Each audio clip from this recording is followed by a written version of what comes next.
Well, one thing that, well, first of all, is very interesting to have this perception that I had never had before, that France is a very mixed society. Let's use this term.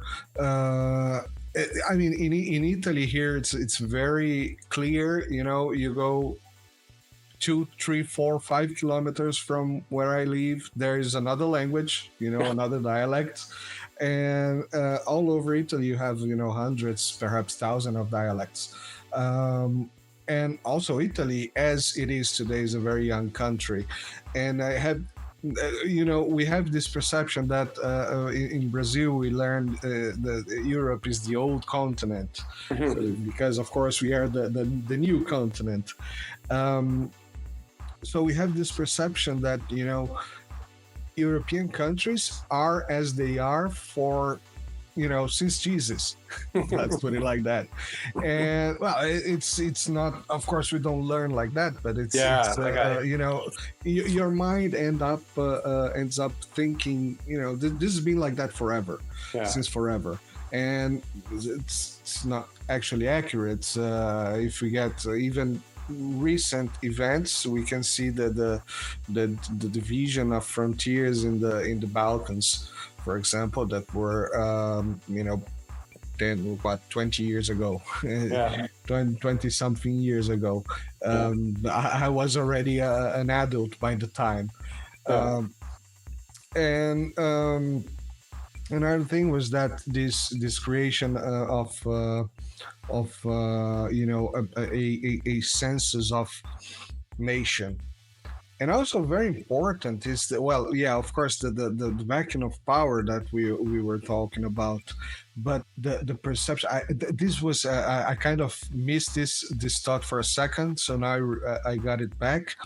This thing that France was not prepared Yeah. for the change, Yeah. and you pass through a very I think that most of people do not understand very much, that, you know, the United States is not an empire that I'm using quotes just because, you know, It makes the understanding easier. Yeah. yeah, it's not it's not an early empire, you know.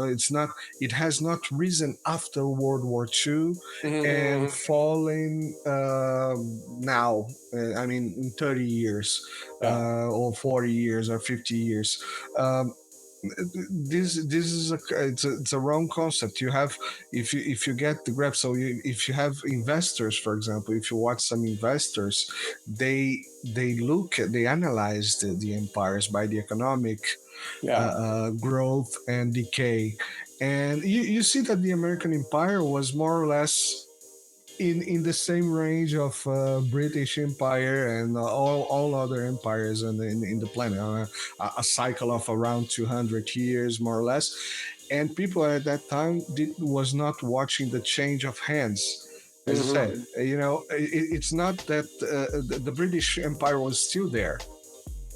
It was declining. It was Yeah. in free fall, but at the same time the American empire was rising, you know. And at some point the two of them crosses and there is a change of hand, which most likely we call World War II or World War I, Correct. perhaps even. Yeah. And now we see again the decline of the empire of the United States, the economic empire of the United States, and the rise of the Chinese new empire. You know, let's use this term as well. New economic empire rising. So we are exactly more or less in the point of cross. Exactly. Changing hands. It should be. I've seen some experts before all this happening. I've seen some experts predicting this to 2035 or 2050. But you know, with the Ukraine situation, I think they speed up a little bit the situation. It's an accelerator. And they just full gas on, and yeah, and perhaps we just dodged a bullet, and well, all of us, not just the orange man, all of us just dodged someone commented here of Franz Ferdinand moment. Coming back to France, then another point that I found very important, that you put all the French leaders, Napoleon, De Gaulle, Joan of Arc, Joan of Arc, is that there is no vacuum of power. If you have a weak power, someone is going to feel this, because of course a weak power is not just someone that is weak or a no-dimension man. Is that the society is not working accordingly. People don't care. I think that's the point. People don't care that much about the idea as they used to care about the land or the food or the prices today. And well, people are not willing to die for an idea. But they will if they. So what they'll die for somebody else's. If you don't die for your own, you'll die for somebody else's. So exactly. So coming back to France, then we went as far, more or less, as we covered a little bit of everywhere. So during pre-World War I times, we were talking about the unprepared France. How do you see this compared more or less with today? Because I also see an unprepared Europe in general for a change. We haven't learned the lessons, and I think the history condemns the people who don't learn the lessons from their own history. And this is a catastrophe, because if you look, if we look just before the Second World War, it's the same thing. France actually had quite a strong army, contrary to what a lot of people thought. But France didn't think that Hitler would invade.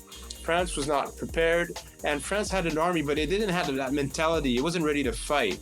And a lot of the people in France will say, well, listen, the military will fight, but we're ready. And we had this big, what we call the ligne Maginot. It's Maginot Line, a huge fortification blocking all of the east of France. And everybody is saying Gamelin, General Gamelin, he's a very known French military. He's controlling all of this, and Germans will never come. Except that nobody thought that the Germans would come to the Ardennes. They wouldn't care at all that Belgium was a neutral country, and they would come down on France. And the French fled.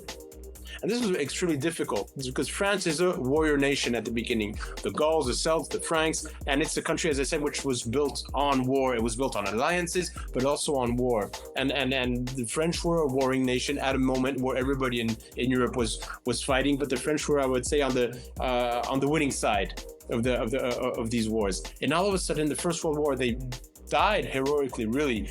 What happened in these, whatever the side, even the Germans or the French at that time, in hindsight, when you look at that, those wars in the trenches that we do see even today again in Ukraine, they're terrible. These are young kids in the trenches, they're hiding, and then all of a sudden these bombs coming, it's a metallic storm following under, metallic thunder, killing everybody, and you're shooting somebody you don't even know. And then, so this was extremely difficult for the French, but they won at the end. And in the Second World War, in a couple of days, France abandoned, a couple of weeks, actually months, France abandoned. They fled. So this was, for a nation that has always been warring and that has been waging wars and winning wars, this was something which is, I would say, a drama. And we feel it today. And again, why did we have this? Because France was unprepared. Because before World War II, again, I think there was the trauma from the First World War, and we don't measure how deep this trauma was in the French society. You can go through any French village today, you have a monument with the names of the kids of the village who went to war, and their family commemorated them, and their generations coming after that commemorated them, and we still commemorate them today. So this was a very tough on the French society. Over 1 million kids killed in that war, and after that, the French again disagreed. So there were still a lot of monarchists, a lot of demonstrations in the streets. In the 1930s, the political, I would say, situation was extremely unstable. monarchists, traditionalists, were in the streets fighting against socialists, communists. There was a lot. These were the premises of a new revolution going on the street. The power was weak. The power didn't have a program for society, and of course, at the same time, this was fueled by lack of labor. I mean, not lack of labor, but lack of employment, difficult situation. French coming from the farmland, being told they have to go to the cities because they had to work in the factories. But I think that, again, this was a trauma for a lot of people in Europe, and we don't that leaving the countryside to go in the factory, leaving a home, and maybe if it wasn't the nicest of homes, it was in the countryside, you had your freedom to go live in a small apartment, living on top of each other, all that. This was something that was announced and exposed as really the modern way of living, and this was something fantastic, and this is the way to go. But I think the psychological effect on these generations of farmers who left the towns, the farming, because farming is very difficult, hoping to go to gain more wealth in the cities and maybe being able to buy new clothes and be fashionable, but having to work in those factories was extremely tough. These are hardworking people in those factories, very difficult. Always the same factory line, always the same view, dark, a lot of pollution, and no more contact with nature, or much less contact with nature. So I think, again, this weighed on the people of France and the rest of Europe.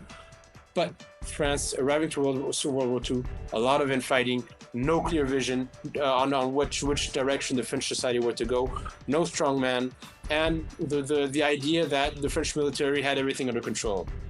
In a couple of months, we were proven wrong. Germany invaded. Half of France was controlled by the Germans, and we had to negotiate a truce, quite a humiliating truce for France, whereby the Germans would occupy Paris, the north of France, and this was extremely difficult. And to get back to what you were saying, Marcelo, that is because France, again, was unprepared. It did not have the correct information coming from the ground. It did not have a good understanding of what Nazism was about, of what Hitler was planning, of what the temperature really was in Germany, and they were extremely naive, but extremely naive, lack of information, and very obnoxious. This idea that we're the French, we're the Empire. We're the descendants of Louis XIV, of Clovis, of Charlemagne. So we'll always win at the end because that's what we've been doing for the past 1,500 years. But that's what God meant for us. Exactly. This is, but that stopped. That stopped brutally. And this is another trauma for the French people. And this unpreparedness and this lack of understanding of, I would say, strategy, actually something hurt France, damaged its psychology, and also the nation itself. I mean, France could have disappeared. And we're unfortunately in the same situation today. I would even say it's practically worse, because I would think that the men and women of those times were more courageous because their life was more complicated. It was not so comfortable. Not everybody had water, just turning a faucet and having water in the rooms, or having heating, or having air conditioning or stuff like that. I mean, we don't have air conditioning either today, all of us, but we're more accustomed to that. And these were tougher people.